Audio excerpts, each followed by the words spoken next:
What's up, guys? Welcome to the Saturday show. Now on Saturdays, I like to go back through the week of Newswave and see what you guys had to say based on this past week. And there's a lot of stuff that happened. Obviously, we had the Nintendo Direct that had a lot of cool things, a lot of games packed in there, and just a lot of stuff going on this week. So we should have a lot of fun here. As always, guys, enjoy these videos. Do hit the like button. It does help out. We're actually going to start today with a bit of a follow-up to the rumor that we talked about yesterday that is for VR on the Switch. It sounds kind of crazy, right?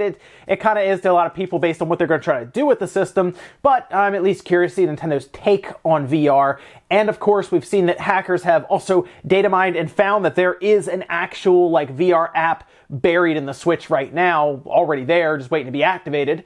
And it looks like there's a follow-up to this story because Go Nintendo, who is citing an anonymous source that is very trustworthy is what they're saying, and that they've worked with several times before in the past, they are saying that the way that this will be implemented, at least at first, is going to be using Labo. So according to Go Nintendo, you can read through it as well down below. There's a link. According to them, they're actually going to be using Labo in order to introduce VR. And it makes sense to a degree because, of course, you're probably going to be folding and making your own headset similar to Google Cardboard, at least for the implementation to get started. Now, that means that it won't have any sort of extra benefit to plugging the system in. Maybe it would trick it into things kind of in a dock, and then you get extra power from it and everything. We've seen people at this time overclock the Switch and actually give it a better visuals and resolution and everything, which would help in a situation like VR.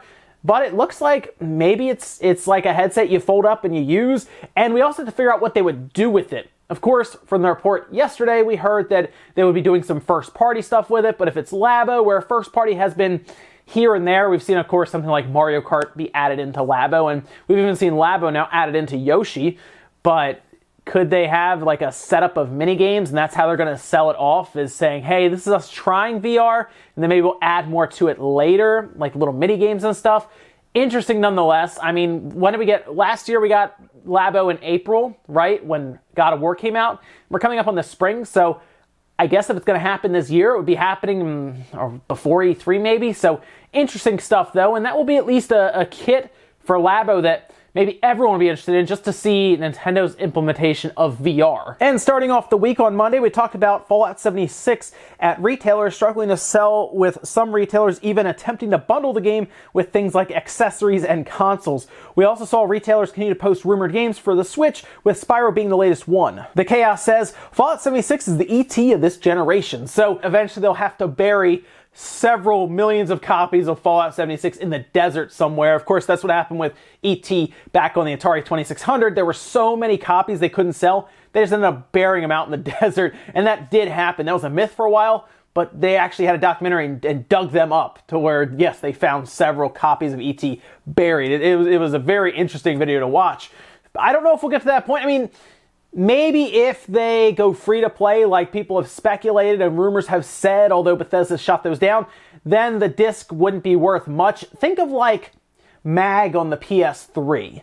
That doesn't do anything anymore because the servers aren't around or anything. It has nothing to call to. The disc is literally just a spot in a collector's shelf for someone trying to complete their PS3 collection. There's no other reason outside of it being a coaster for you to collect it. So fortunately, I guess that didn't take off that much. Otherwise, they'd be burying those. But yeah, I don't know about Fallout 76, if that ever will even go free to play. I think it had a very, very bad start because they rushed it. And you know what? Who knows? Maybe we'll eventually bury Fallout 76 in the desert somewhere. And then 20 years from now, our grandkids will be like, I remember that. Did you hear that myth the other day about Fallout 76 being buried somewhere in the desert? Who knows? Tuesday, we saw the Switch overclocking that hackers have enabled to put to the test, with Doom showing a better resolution in handheld mode. We also saw an odd shakeup at Sony that showed John Cadera and Jim Ryan switch places, with now Jim Ryan leading the charge as president going into the next generation. Jeff Krall says, if the PS5 doesn't have backwards compatibility, I won't buy it when it comes out. I'll wait until there's a must-have exclusive that I really want. They would be smart, obviously, to launch with one, whether it's a Horizon Zero Dawn 2. That would actually be a good one to put in there day one, as they have had a hard time. What Killzone came out with the PS4, and that wasn't great. Better visually, of course, than the PS3 and the 360, and that's why a lot of people bought it, because they wanted to see what their new system could do. But if they have a good launch game, like the Switch obviously came out with Breath of the Wild, that really helped to move Switch systems, you would expect Sony to show up with something big. But backwards compatibility can really help, because there's a good chance that Death Stranding, if it doesn't come out this year, it might come out near or close to the time of the PS5 launch, and you'd like to think that you wouldn't have to have your PS4 and your PS5 plugged in. That would be the hope. And then, of course, a lot of people might just go try to trade their PS4 in for the PS5, but now they can't get Death Stranding because they don't have their PS4 anymore. I think backwards compatibility, at least with PS4 games, is a must. I don't think there's any reason not to have that. And honestly, Jim Ryan might look at that and say, okay, it's still current to us, so it makes sense for us to have that backwards compatibility. I'm more concerned about PS3, PS2, and PS1 because he sees no value in older legacy backwards compatibility. Ken Goku says, how many Switches they blew up before getting it right? I assume you're talking about the overclocking. The thing about the Switch, and this is something people always say, they damage the Switch, they blow it up. The Switch will shut itself down if it gets too hot. We actually tested that here on the channel where we overheated it, and I actually had to remove the fan pretty much to get it to overheat because it was able to cool itself even in like the worst conditions, like being covered in like a towel and everything. And I did unplug it and actually had a pretty good amount of headroom actually for heat. So I don't think they're damaging their Switch. Of course, if you start overclocking and hacking your Switch, good luck, because there's always a chance you could just brick it from software.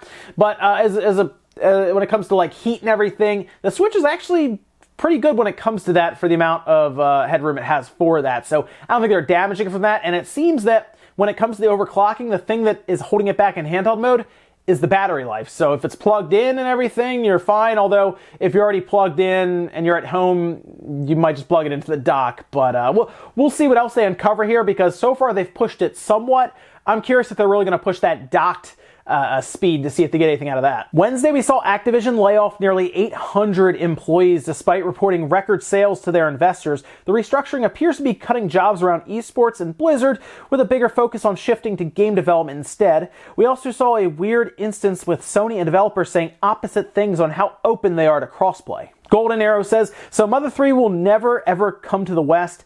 That's just sad. Yeah, it seems that just the way that the differences in culture and everything seems to be affecting the possibility of it ever actually releasing anywhere other than Japan. And the one thing about this, I will say, if Mother 3 did come out in the West, despite the way things are viewed now, with a lot of sites and everything writing, certain articles about different things in games that's not really about games, but I think Mother 3 would actually be protected heavily by a majority of the fans. I think that's one of the games that could actually get away with coming out with questionable material for some people. I think it could actually get away with it because a lot of the fans would protect it, and I think a lot of people would even overlook some of the parts of the game just because it's Mother 3. It has like legendary status online, so it's a shame that Nintendo doesn't seem interested or willing to do it, because I think they could actually get away with it. Sure, you'd have some articles written here or there, but I'll tell you what, the fans would probably go after those sites a bit, because it is one of those games that is held in high regard, and everyone for the most part wants it brought over. I would like to see it come over just because it should. It's a good game. Seriously, people should play it, so they should bring it over, and I think Nintendo should just say, you know what? Mother 3 is out, it's on the eShop, it's digital only, go get it, and then they just move on. Cheese says, losing QA really slows down developers. One of the least appreciated jobs in game dev, but very important. So that's like quality assured, the game testers that find the bugs and glitches and all kinds of issues that damage your experience in the game. And you're right, the QA testing department has a very important job. Fallout 76 could have probably used a lot of that. That would have been a great example though. Fallout 76, if it did have a lot of QA time, a lot of those bugs probably would have at least been pinpointed and worked out. Although, I cannot believe that there wasn't any QA with that game. I feel like they knew it was like that and they had to put it out. But you're right, if you start cutting game testers, which is a very, very much so an overlooked part of the development cycle in general. We always talk about the people who create the games, not necessarily people that actually have to sit there for hours and hours and hours and hours and play one level, one box in a level just to find any glitch they can, whether you're falling through the floor or freezing the game outright because you looked at a certain thing or ran into a corner the wrong way. It's a very important job to make sure the games work day one, and a lot of times they'll even find stuff up to release and it'll be worked into the day one patch. And people don't like day one patches, but honestly, sometimes they do fix a lot of game-breaking bugs, and it's because of these QA testers. You start cutting them out, the games come out buggy, glitched, and then it gets a bad rap and people don't want to buy it or play it. So yes, extremely important, you're absolutely right. Thursday, we saw an interview from Abstraction that alludes to Studio Wildcard essentially abandoning a Switch version of Ark. We also saw THQ Nordic bring in a ton of money and announce that they are currently working on over 70 games that haven't released yet. Alpha says, I don't understand why it's 2019 and we still need to tell people not to buy anything from the developers of Ark. So Abstraction, of course, ported it. It was their job to make it run on the Switch. It sounds like it wasn't ready to come out, but Studio Wildcard said, hey, put it out. And they did because, I mean, that's their boss. They're the ones funding it. So they do just that. It wasn't a great port at all. It was pretty bad. But still, it seems like Abstraction at least wants to go back and try to fix it. Studio Wildcard does not. And you know what? That's how, I guess, people learn at this point. Because, of course, more and more people are new to gaming every single day now, right? Every year, tons of gamers continue to join into the hobby and everything, and there are a lot of people who didn't even really play Ark on the PC or know much about its history. And now we see Atlas come out, and that is not doing well on Steam. It's reviewed poorly. Apparently there are hackers just absolutely everywhere in it right now, and the developers aren't doing much about it. It's basically, you know, that situation where Ark was bad. We should assume Atlas is bad. They gave him a chance. It's still bad. There you go. Now we know, right? If you see something show up from Studio Wildcard, you be very careful about it, and you look for reviews. But Ark, I assume Ark has sold well because a ton of people seem to own it on Steam. I don't know how well it sold on Switch after some of those videos that came out pointing out how bad it was. But again, you know, not everyone's plugged into the internet, and I'm sure there are plenty of people who saw dinosaurs on the front and bought it, whether it was for their kids or themselves, and then they were highly disappointed. It was a new game, so it was open, can't return it. But we'll see what else happens to it. I would like them to just come back and at least try to update it somewhat. Make it passable at least. Get it to 480p. That's what we're asking for right now, is 480p. Samurai says, let's hope investors are not expecting THQ Nordic to grow another 800% next year. So the thing about THQ Nordic, and when I read that they were okay with Darksiders 3, Darksiders 3 reached expectations, and it did. I don't think it sold that well. It wasn't like topping charts or anything. It fell off the charts pretty quick. It seems like they have good expectations. They have very conservative expectations. Like, they're not asking for millions and millions of copies out of something like a Darksiders, which is what's probably their biggest IP right now is Darksiders. They're not asking for millions, which tells me they are going for we're going to keep releasing games, right? We're going to keep getting these IPs, flipping them, whether it's remasters, which, okay, some people might not like that, but some people probably want a Time Splitters to be remastered, absolutely.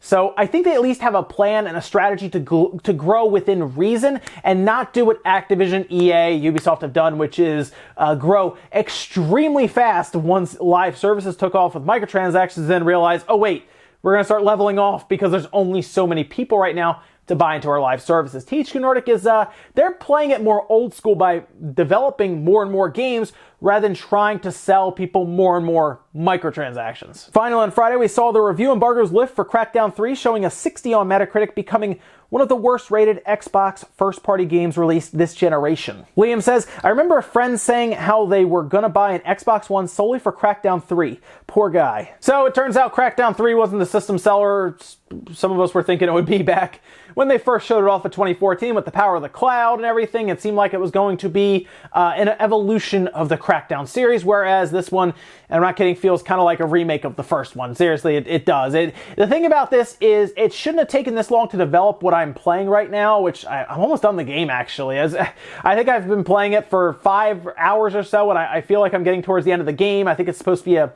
7-hour game, and yeah, it sounds about right, and I'm kind of just doing the same thing over and over again, and yeah, getting the agility orbs and stuff is fun, but even that's kind of wearing out on me. It is an open world game that was from like 2007, 2008. That's what we're playing right now. Other games have done this better. The Saints Row series did evolve game after game. This did not evolve at all, right? It's Crackdown 1 just in 2019, and some people will like that. Some people see that's fun. I just think they heavily underachieved with the series, and they didn't try to do anything to improve on the first one, even the second one, and it's a shame. But now we'll look forward to all of these new studios that Microsoft actually has in-house rather than getting second-party studios or other studios to come in and try to build games for them. So I'm thinking there will hopefully be more quality control because of that, and they actually have some talent there. Playground Games is going to make an awesome game. The Initiative is loading up with a ton of talent, and I think Ninja Theory, after seeing what they could do with the relatively small-ish budget with Hellblade, but now with Microsoft backing them, and we think their game is going to be shown at E3, I'm looking forward to see what they can do and what else we can get from these studios. I think Microsoft's future is bright. They just had to release Crackdown. They couldn't cancel it. It had to come out. It's come out. Now they can move on. And we'll see what the next generation brings for Microsoft. Ladies and gentlemen, let's go do it here for the Saturday show. Thank you so much for watching. Make sure you guys give the video a like if you liked it. Dislike it if not. Let me know what you guys think about everything we talked about, whether it is the VR Labo Switch rumor. Would you be more interested in buying a Labo that could enable VR for the Switch? And do we actually need a Labo kit, or can we use Google Cardboard? See, we're asking the questions here, the tough questions, because I'm sure people are going to make their own cardboard headset out of the whole thing. Let me know what you think about that down below, whether it's Crackdown 3 or even the Nintendo Direct. Thanks, guys, for watching. I'll see you later on tonight for Spawncast.